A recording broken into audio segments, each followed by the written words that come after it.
Hello everyone, in this video I am going to show you the teams and strategies I was using in this Summoner Duels mode so far.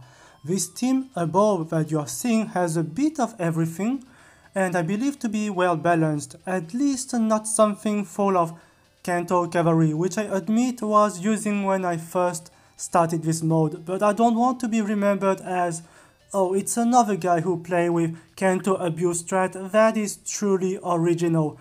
So I stopped. Then as I keep playing to see which strats and compositions work well, I realized flying units have an advantage because they can be positioned near the river, below the bridge and so on. So that's why I have two flying units here, Camilla and Micaiah. Not only that, I also noticed it's very difficult to avoid Adjacency, which means adjacency triggering skills are very useful. This is why I immediately thought about Micaiah and Yun's Whisper debuffing attack speed alongside Camilla, who inflicts gravity, and that is a very powerful effect in this mode. Micaiah also gets a strong boost due to Camilla's debuff in death res stats, so they both complement each other pretty well. Then I have to think of a good tank. Ashe is obviously a good pick. She denies follow-up and grants teleportation, very useful against opponents who also use gravity against you. I decided on a defensive build. Deflect magic is for Ninja Corinne. Defensive special like Pavis is against Erika because you're seeing her everywhere. She's just there to stall, not to kill. And now Ephraim isn't the most useful here. Well, he has Gale Force, Canto, so he's not bad, but I started playing with him and I don't want to reset my score, really, so I have to keep going. The last part ideally is a unit with a strong AoE. The reason is because AoE hits multiple targets. Even if Lilina fails to kill and die, I know for example Erika can't kill Ashe anymore with a follow-up attack because she will just die before this happens, just thanks to the AoE. Also, the AoE allows my other units to easily one-hit KO everyone else and tank much better, since once again my enemies will never survive to get their follow-up. Another version of a team makes use of Legendary Sigurd, as I got Trace on him and he gives others an extra movement which is very useful for aggressive plays. Next is this Vantage team, which is definitely fun and it's my favorite team by far, using Legendary Micaiah because she is colorless, so no color disadvantage.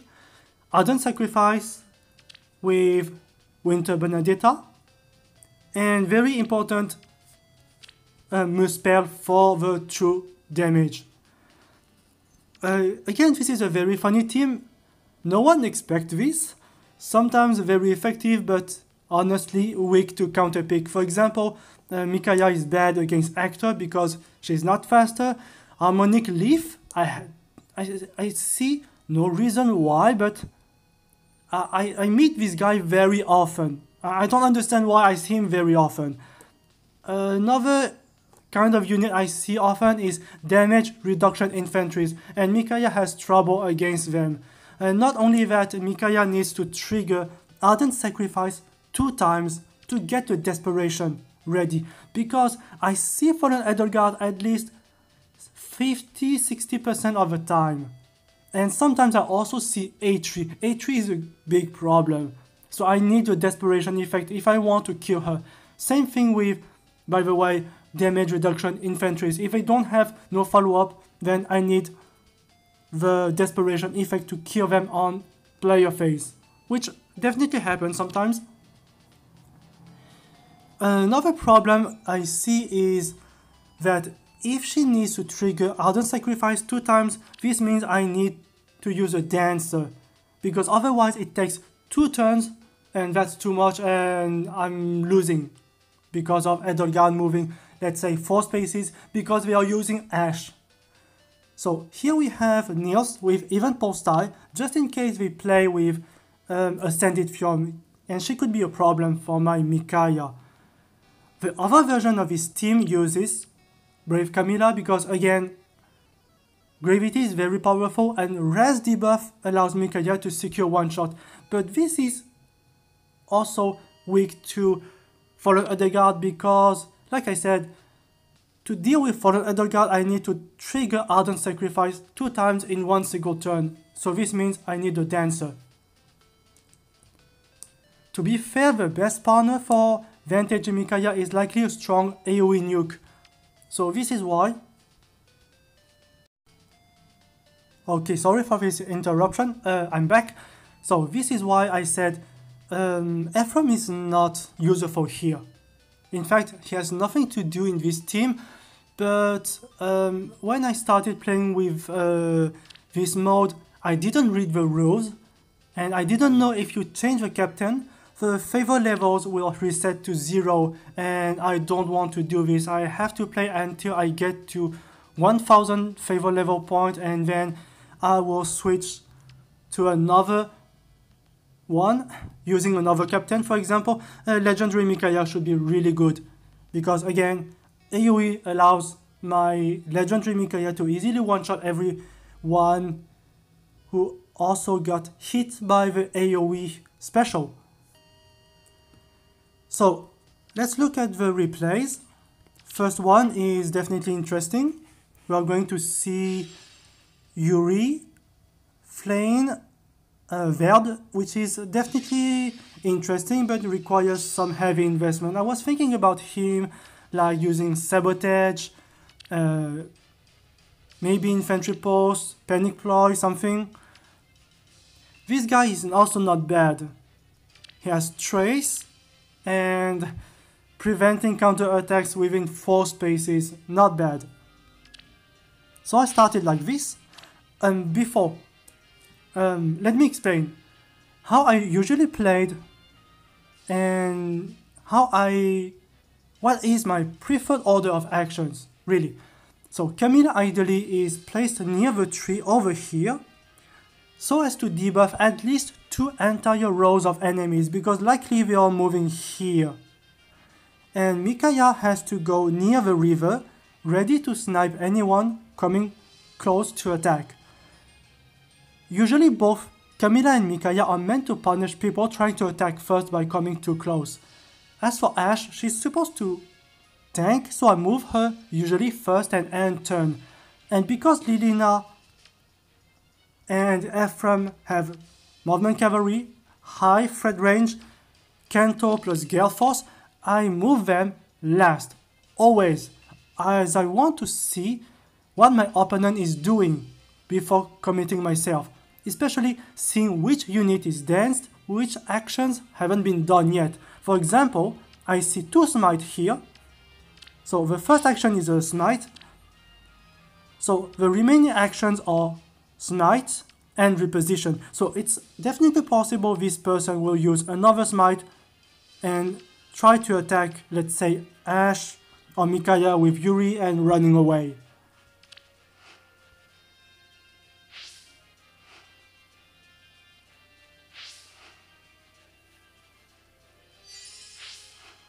I wasn't expecting this, honestly. I wasn't expecting this move, and I think this is definitely a bad move. Because now, I saw an opportunity, I attack, and this guy, World Art, is affected by gravity. So yes, Yuri can kill, but it doesn't matter here because I'm going to move Lilina here.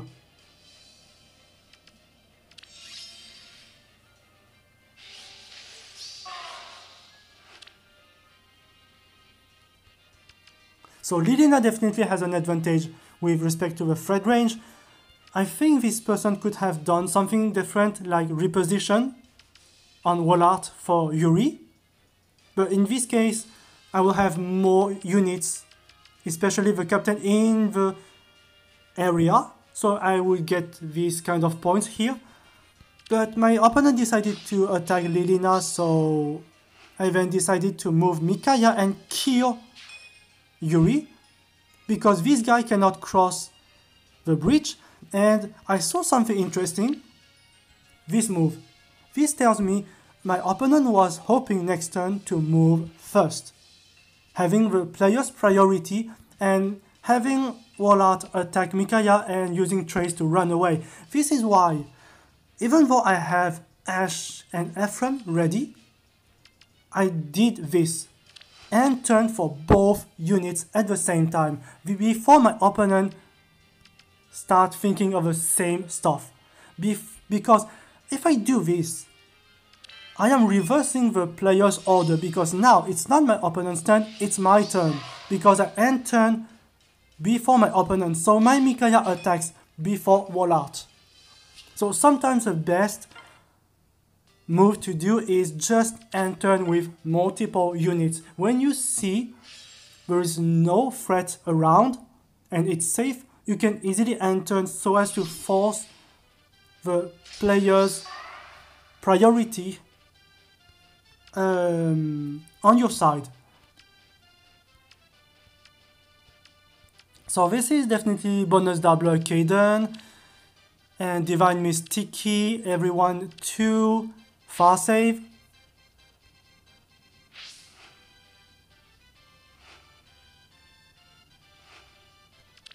So here I really again want to insist, I try to always move Ash, Micaiah and Camilla first before I commit myself to these 2 units. Very important, we have such big threat range.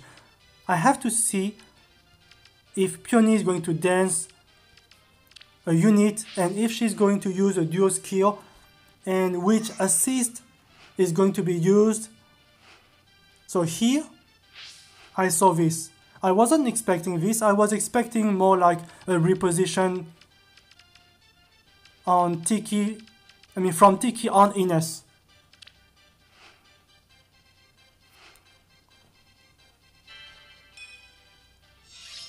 And here, Camilla is positioned ideally so as to debuff at least 2 entire rows.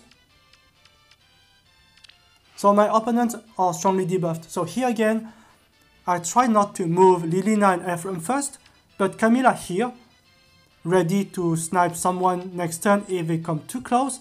And also, if they don't move, next turn everyone will be debuffed thanks to this staff. Ash, the next one to move, then Micaiah, next one. And this is a weird move. So I knew from here probably the only one to be danced is Ines, so I immediately repositioned my Micaiah. But this is a weird move, like I said, because if I move my Micaiah here, for example, this Ines has no valid target anymore. And Tiki is in a very bad spot. Micaiah has effectiveness, color advantage, and the debuff is strong. I think she's not affected by debuff, but yeah, she's not affected by debuff, but it doesn't matter. She has color advantage, effectiveness, so this is definitely strong.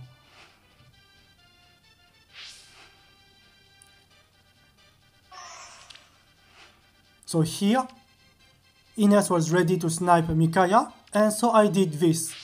So this is a bold move, but placing Micaiah here increases the pressure. I knew that Kaden would make a follow-up, but because he's affected by -7 defense, this means -7 defense, Micaiah gets +7 defense, +4, +9. This is a total of nearly 40 defense. So she survived Kaden even with a follow-up, and that's probably why my opponent surrendered here. Next.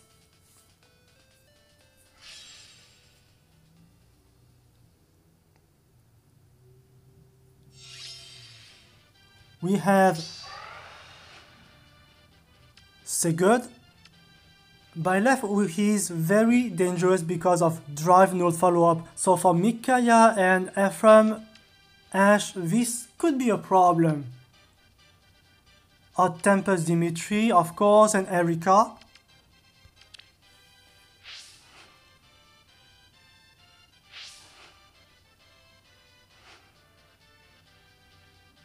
So here I made probably a mistake. This should have been Camilla moving here so as to debuff 2 rows and Micaiah going over here.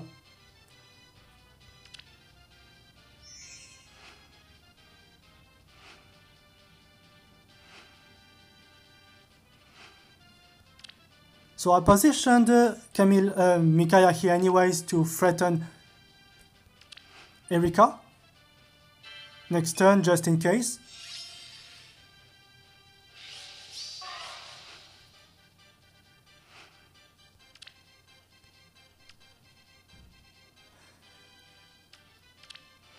So I wasn't sure. Here I think I was hesitating between Ash and Micaiah ending turn with Ash doing nothing, or just placing Micaiah here, because I really wanted to see the dance first.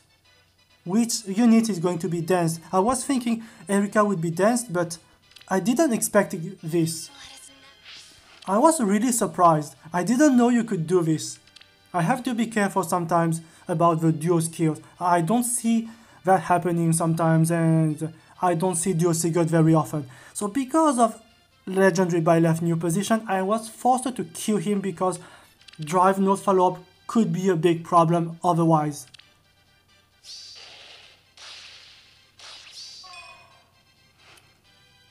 But I still think this is a weird move because, look, I can kill your Sigurd with my Ephraim and run away. Very simple. And even if you would dance Erika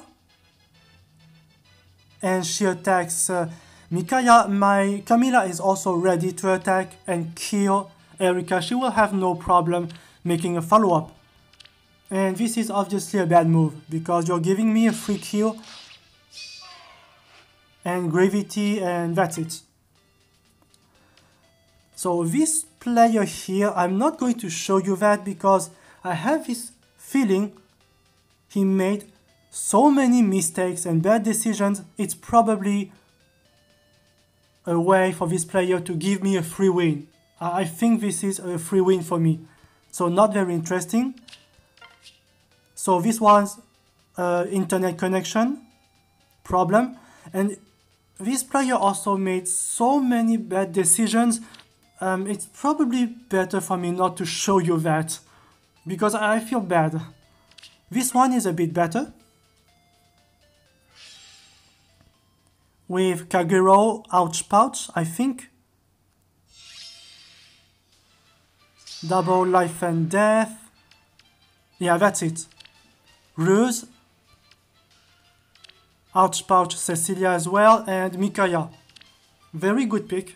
Very strong with Yun's Whisper. And Brave Ike. So this one is using Legendary Sigurd with Trace.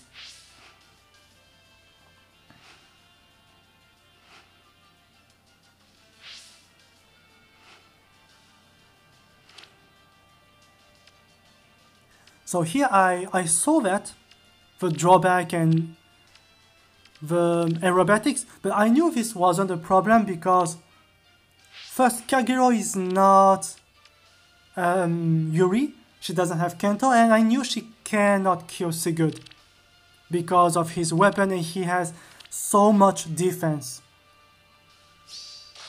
So this is definitely a weird move because now you have both Micaiah and Kagero exposed. So I moved Sigurd first because he gives everyone an extra movement. So that is very useful, just in case.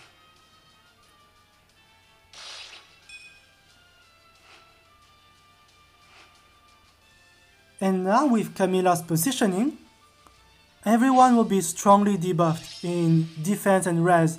And that's also why my Sigurd has no problem killing Brave Ike. So here this is already over.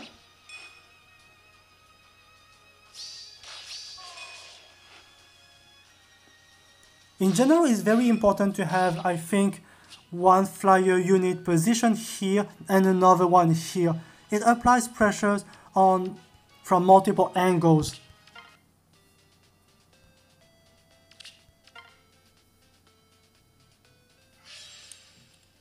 So this is probably the last one I'm going to show you here because it's already 20 minutes.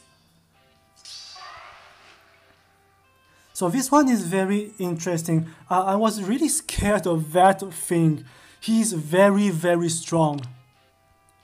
Redford also. Erika, Granny's shield, don't know why. There's also Temari Plus here, very dangerous. Because as I said, adjacency triggering skills are very, very powerful. So this is the same as Yoon's Whisper. The problem with this team is that Clarin is not a threat and Flame also is not a threat. I think Flame is not that good in this mode. I could be wrong, but I've seen Flame several times. She's not scary.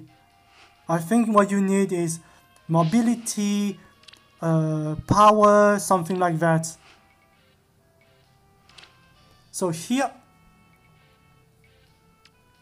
I knew that Tethys couldn't dance anyone, so I placed Camilla here and just keep Ephraim and Sigurd here, no problem, for the next turn.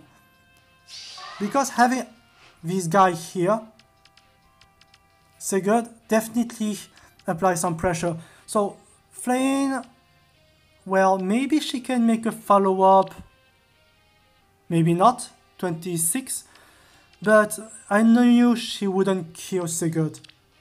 So this is not a problem, and if she attacks anyways, I have Ephraim ready to attack and he will get Gale Force easily. So there's one thing I understood here. Joshua ends turn, so I have to end turn with Ash because I usually, like I said, end turn with the least useful units first. So usually it's Ash, Micaiah and Camilla ending turn. The reason as to why I do this is because I want to see the dance first. Which unit is going to be danced and if Erika is going to use reposition on Joshua or not. And then she's going to be danced. So I moved Sigurd over here because I looked at the combat preview and I knew that Sigurd would die to Joshua, which is sad. However, I knew Ephraim would survive and trigger Gale Force. And that's very important. This is why I want Ephraim to move last. And from here I knew this was over. This is a bad move. So I decided to end turn with Camilla because I saw an opportunity. This. I attack and trigger Gale Force. And I knew from here my opponent would try to save Joshua from Ephraim by using a dance on Erika. Because this is the only thing you could do. But it's already too late. Look. I attack, canter away. So now Erika cannot attack Ephraim, even if she chases. And this is over because, well, Micaiah attacks, and you have Camilla applying pressure, so this is over. So next time I will try to show you this Vantage team that I have. It's really funny, but again I need better team composition. This guy has no... He shouldn't be here, okay? So I hope you enjoyed it. Thanks for watching.